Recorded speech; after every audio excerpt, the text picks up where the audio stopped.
is my advocacy and campaign. Five literal and five figurative of campaign.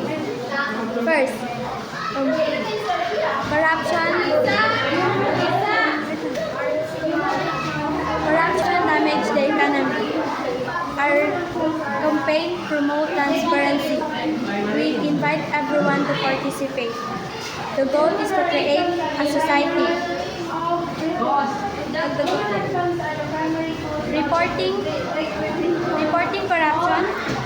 Reporting corruption helps protect. Five figurative. Corruption is a dark shadow. Let's raise our voices. Together we can plant the seeds of change. Honesty is the bridge. Be the spark. Advocacy, five literal and five figurative. Corruption causes poverty.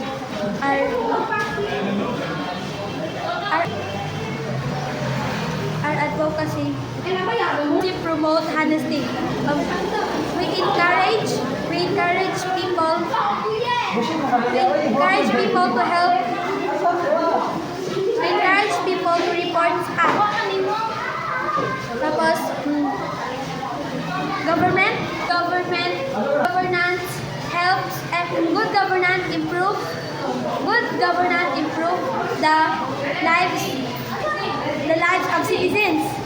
Building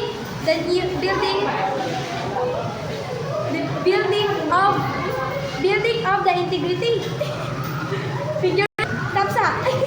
Corruption is a poison. Let's light the torch of honesty. Wait lang po. Let's light the torch of honesty. Number 3.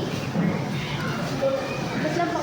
Number 3, we can tear down the walls of deceit. Number 4. Integrity is the seeds. Tapos, be the spark. 5, be the voices that echoes youth. Truth. Be the voices of echoes truth.